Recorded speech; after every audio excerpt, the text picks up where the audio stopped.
Bismillahirrahmanirrahim and Assalamu alaikum students. Welcome back to English language learning class. So today we are going to talk about a very important part of speech and that is adjectives. And inshallah, hopefully at the end of this video there are few things that you will be able to know about the adjectives, and you can consider this video as a crash course for your learning of adjectives.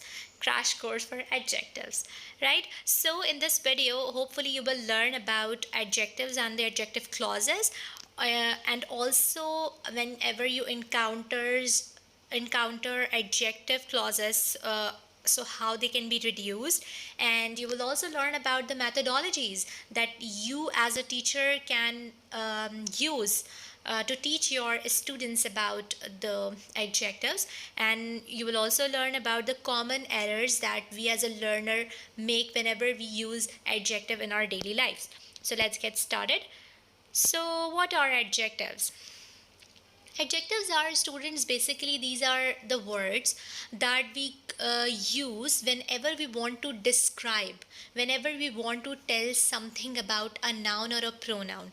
It could be something bad, it could be something good, or any quality of a noun you can say. Then we use an adjective, and importantly, we always put adjective before a noun, right? You can understand this by an example over here. The example says, I met a homeless person outside the university. So the one thing that you need to notice in the sentence is that we are talking about a person, and the quality of that person is that he is homeless. So this word here is serving as an adjective because it is giving us the information about a noun, that the particular noun is homeless. Now if we move forward, then we will talk about what are adjective clauses. But to understand the adjective clauses, dear students, you need to understand about the relative pronouns as well, because relative pronoun are the main words that we use in order to form the adjective clause. So what are relative pronouns? Relative pronouns are basically, these are the pronouns that connects two sentences together in a way that they form a proper, structured sentence. And you have to keep one thing in mind, that they always come after the noun, right? Now, if we look at the some common relative pronouns are who, whom, that, which, whose, etc. Right? So these are the basic and common relative pronouns that we use in order to form an adjective clause. For instance, I have a sentence over here. I bought a dress. Right? The other sentence is the dress was very expensive. So these are two independent clauses. Now what I am going to do is I will connect both the sentences together by using a relative pronoun over here.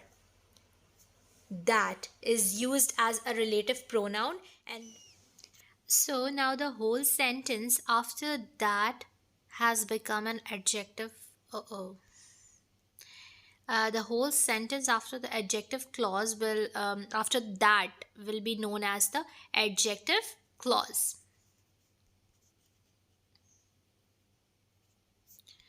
Right? If we move forward from here, then we will see that use of the relative pronoun. When do we use the relative pronouns? Right? So the three main relative pronouns are who, whom, that, and these three are used for the people whenever we are talking about people. Example, the girl who gives in charity is a social worker. Similarly, I hope to meet the person whom you hired. In both the sentences, we are talking about the people. In the third sentence, a person that builds houses is a carpenter. Right? So now, if we talk about that and which, then that and which both are used for the things whenever we are talking about things. But the speciality about that is it can be used both with the people and with things as well, right? So if we look into the examples, UK is a kind of country which everyone likes. And the other example is, I'm talking about a dress that is on sale, right? So these are the relative pronouns and their usage. If we move forward, we will now see when we have to use these relative pronoun with the subject as well as with the object. So we have discussed everything earlier, that what is how adjective clause is basically formed. Whenever a relative pronoun comes in a sentence, the whole sentence after the relative pronoun will be known as the adjective clause, right? And how we use them as a when do we use them as a subject and object? This is the whole chart to understand the usage of these relative pronouns as subject and an object. This is very simple rule, that whenever you see who will always be used for a subject, the person who is performing something. A person who works in the restaurant is my classmate. Similarly, if we talk about whom, we use it always for the object. I wish to meet the person whom you hired. Similarly, that and which, these are the two words which can be used both as the subject as well as the object. Talking about that, this is a kind of political strategy that is the reason of inflammation, right? And this is a kind of assignment that I wanted from my teacher. So we have used this both as a subject as well as the object. Then moving to words which, it is a kind of business which I always wanted. Here I have used which as a subject, and it could be used as object as well. It is a mental disease which occurred due to depression in the teenagers. Now you have thoroughly seen the use of relative pronouns and how the adjective clauses are formed. Okay, so now we will be talking about an reduction of the adjective clauses. So most of the time what happens is we encounters a sentence that has the adjective in it, means relative pronoun. It contains a verb and the verb with the ing as well. So you have to keep this in mind, that these are the sentences who are that are basically the reduced adjective clauses, and we have applied rules on them, right? You can easily understand this definition with the help of the rules which I'm going to tell you in the next slide, right? So rule number one is, whenever you see a sentence that has a subject and the be, when an adjective clause contains who, that, which as a subject, and right after the subject you see any form of be. Any form of be includes is, am, are, was, were, has, have, right? So whenever you encounter these two things, subject along with the form of be, these two parts may be omitted. You can omit them. This will not change the meaning in the sentence. I can explain you with the help of example. If it is a prepositional phrase sentence, for instance, the article that are on the table advocates freedom of speech. It is a prepositional phrase sentence. It can be corrected as, the article on the table advocates the freedom of speech. As I have removed the word that and are from this sentence, still it is making a sentence. It still we are able to grab the proper meaning from this sentence.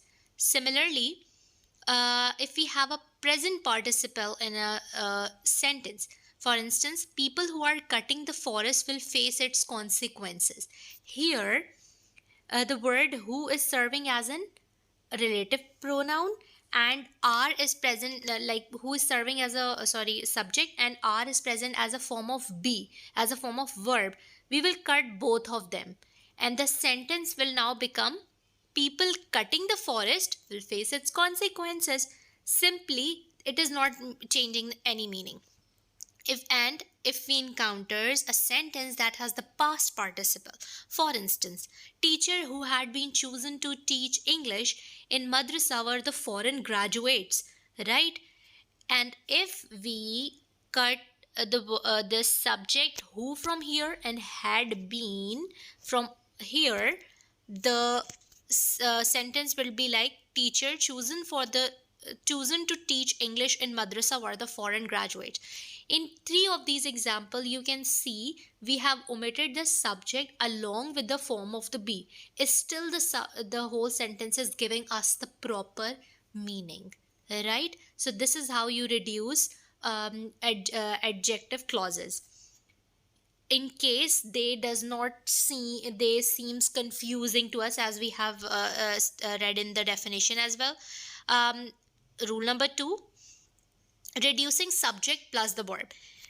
Whenever you see an adjective clause, you know what are adjective clauses, and you see the word like who, which, that as a and they are used as a subject along with the verb, what you do is you will simply minus these words from the sentence, and you will add ing along with the verb.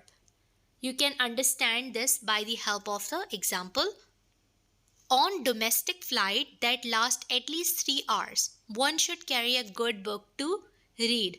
Here, that is coming as a from that the whole adjective clause is starting.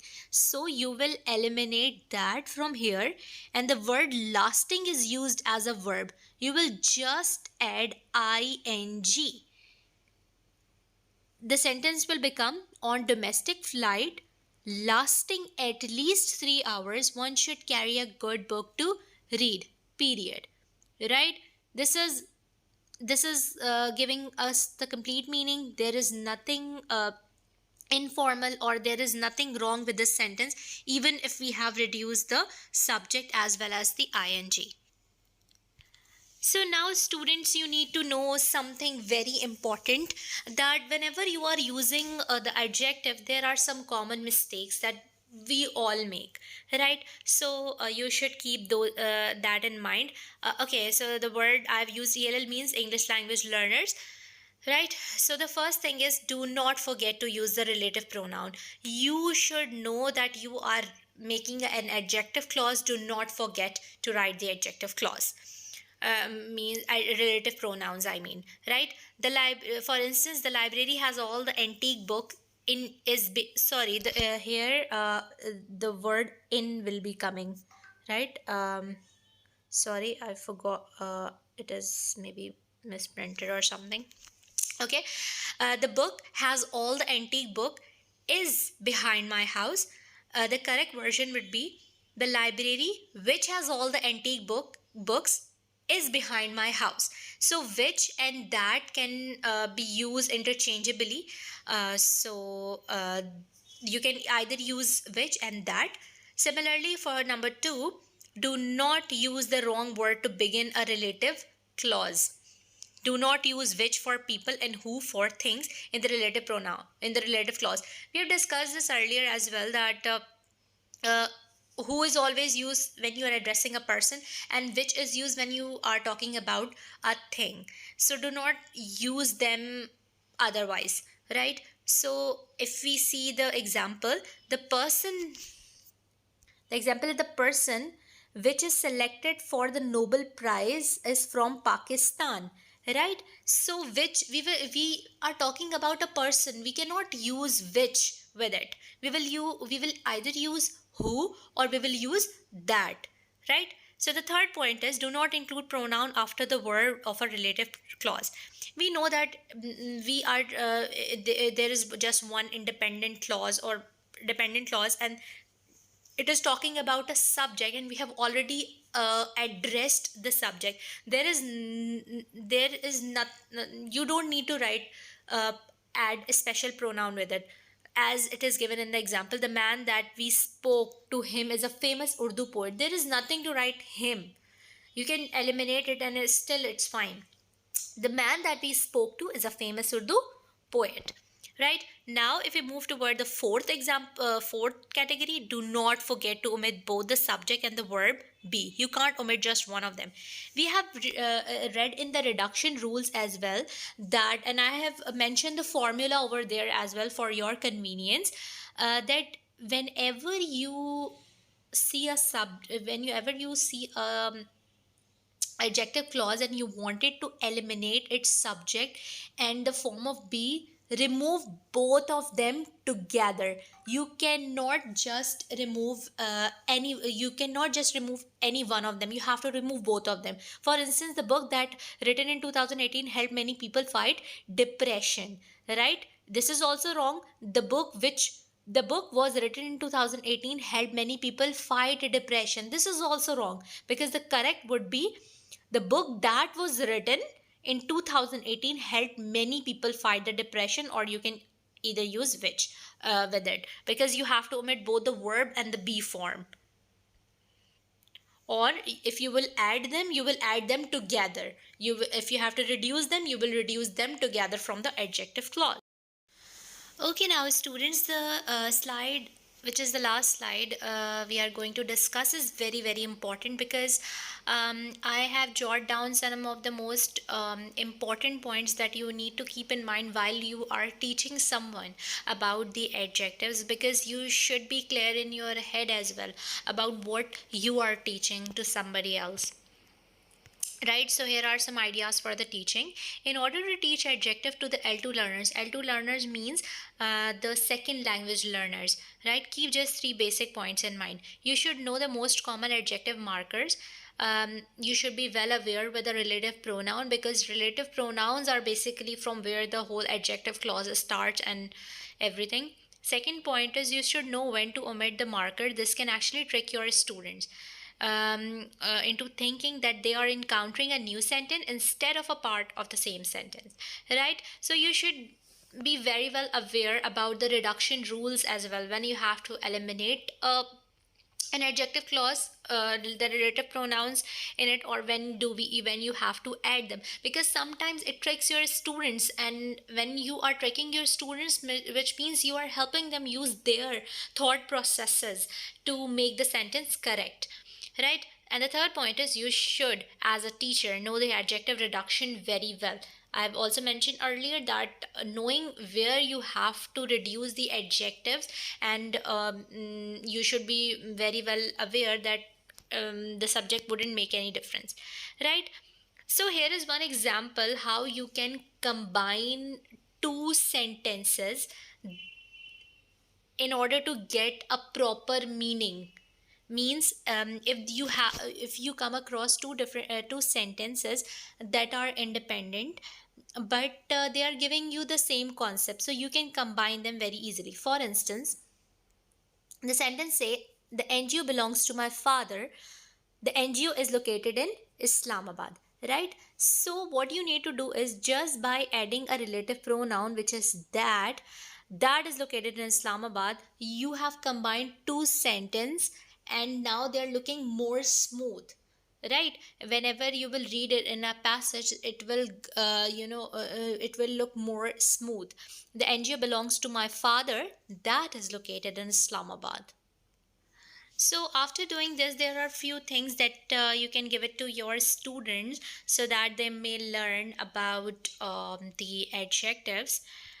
What is that? After you have demonstrated, then let a student work with it. How? Three or the four pair of sentences to create new sentences with the adjective clause. You can give them the pair of the words and ask them to make the sentences on their own. It could be for the beginner level or for intermediate level as well. Choose the paragraph from their reading books, so that if you will choose from their reading books, anytime they will read the text, they will be able to memorize everything they have read in the class.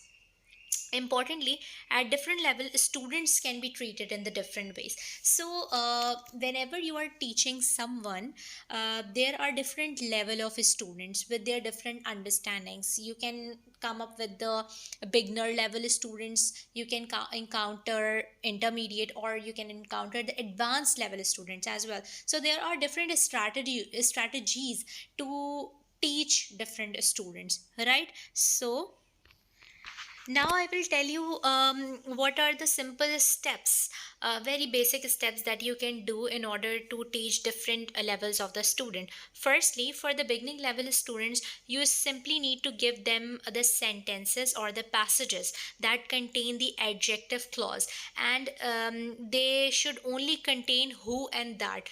Don't go into complexities with the beginner level students. Just give them the basic things so they will be able to comprehend the basic idea, right? For the intermediate students, if we talk about them, then what you can do is, you can ask them to form uh, two original sentences of their choice that contains adjective clauses. So this way you will be able to comprehend either they have understood about the adjective clauses or not. And you can give them some practice work as well. You can also give them some the sentences to correct them according to the rules of adjective clauses. Then for the advanced level students should know everything from the relative pronoun to the reduction of the because reduction rules are a little bit complex and sometimes they confuse you a little bit. So they you have to be very uh, keen about the kind of students you are teaching. So I hope this video is going to help you in any way with the adjectives and adjective clauses, and what are the reduction methodologies that you can use, and what, as a teacher, what are the practices that you can do to teach your students about the adjectives. And I'll keep on uploading the other videos as well. Take care. Allah Hafiz.